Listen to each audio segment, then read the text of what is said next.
Et salut à tous et bienvenue, c'est Clémichou et aujourd'hui on se retrouve pour un nouvel épisode de Dragon Sim. Et donc aujourd'hui dans cette vidéo je vais vous parler tout simplement de plusieurs races de dragons. Et pour commencer par les races de dragons, je vais d'abord vous commencer par vous décrire certains dragons un peu connus qui sont les dragons chromatiques.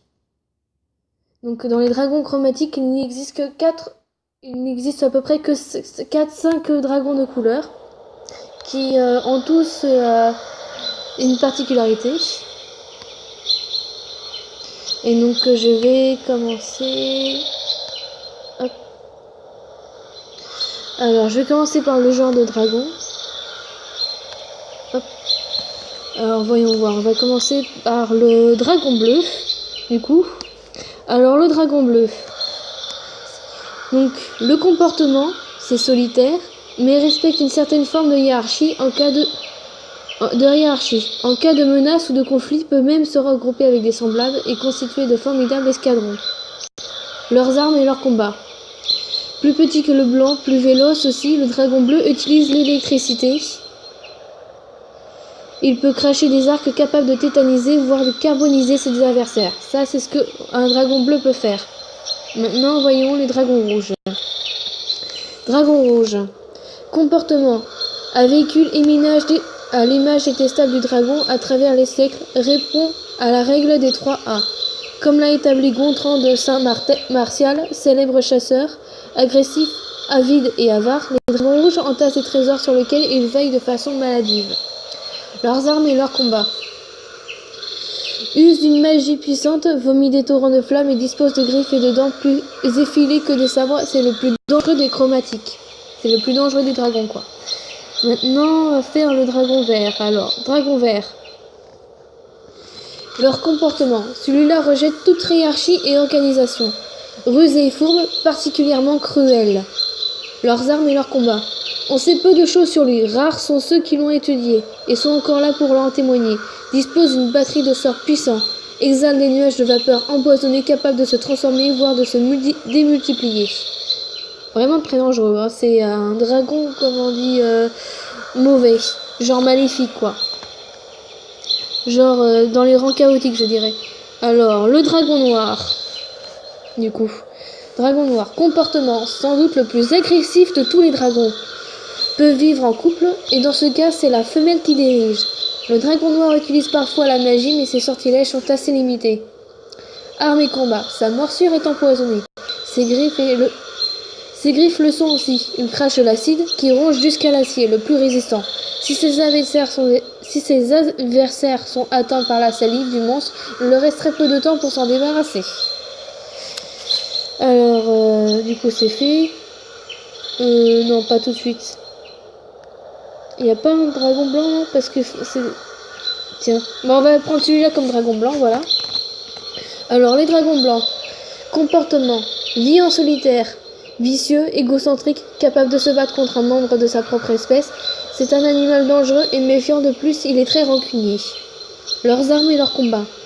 Le dragon blanc dispose de plusieurs rangées de crocs acérés. En combat, il préfère rester au sol, camper sur ses griffes puissantes. Son souffle de glace givre tous à son contact. Voilà, maintenant c'est tout ce que je sais sur les dragons blancs. Sur les dragons chromatiques. C'est tout ce que je sais sur les dragons chromatiques. Maintenant, on va faire la suite. Ce sont les dragons métalliques. Alors, dragon métallique... normalement, il en existe un en or. Bah, on va prendre celui-là. Alors, les dragons or. Comportement. C'est le plus noble et le plus respectable d'entre tous. Le plus secret aussi. Il est le gardien de la loi et de la parole donnée.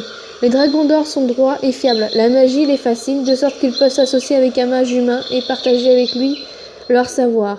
Ils s'assurent au préalable de la fidélité de l'heureux élu et prennent toutes leurs précautions. Leurs armes et leurs combats. C'est un formidable adversaire. Maître magicien, il peut à volonté se glisser parmi les humains, dont il prend l'apparence. Au combat, il dispose d'un souffle brûlant et sa robe dégage des éclairs aveuglants.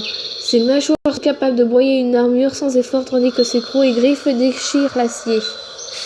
Malheur à celui qui trahit la parole donnée au dragon d'or. Le monstre le traquera sans relâche et lui fera payer son ignominie. Attention, hein. Alors, les dragons d'argent. Je me demande s'il y a un dragon d'argent là dans tout ça. Je sais pas trop, faut que je regarde. Ça, c'est quoi ça? Bah, c'est pas vraiment un dragon d'argent, mais bon, je vais faire avec ce qu'on a. Alors, les dragons d'argent, leur comportement. Particulièrement sociable, le dragon d'argent peut lier une véritable amitié avec un humain. Il vit en couple, souvent en famille, parfois en tribu. Dans ce cas, c'est le plus ancien qui commande. Très attaché à la notion de loyauté, il déteste le mensonge. Attention. Armes et combat. Ce puissant magicien dispose également d'une grande force de frappe. Il évite le combat autant que faire se peut. Mais s'il est acculé, gare à son adversaire. Maintenant, les dragons de bronze. Voyons voir. C'est pas vraiment bronze, mais je vais faire avec.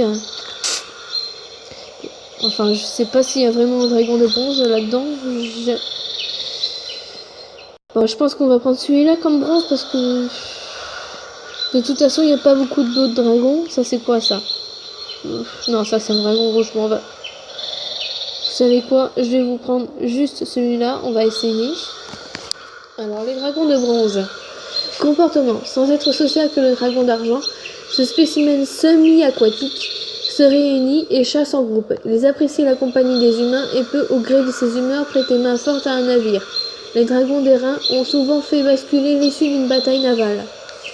Armes et combat. C'est un des rares dragons qui ne souffle pas. En revanche, il dispose de crocs exceptionnels et se déplace dans l'eau avec une stupéfiante aisance. D'un coup de sa queue, il peut briser la plus solide des coques de navire. Impressionnant, hein, quand même.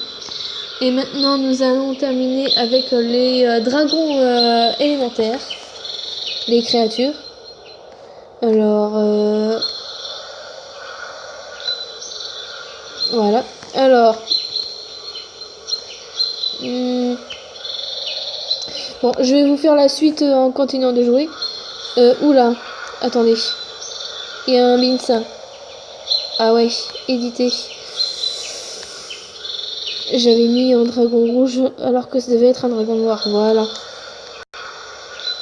Ah, c'est mieux. Alors, ah oui, je devais aller voir le géant de glace. Bon, on va pas faire ça tout de suite. Donc je vais vous parler maintenant des dragons élémentaires. Donc les dragons de l'air. Ils sont nombreux à habiter le ciel en Chine. Parce que c'est... En fait, les dragons élémentaires, c'est principalement des créatures de Chine, quoi.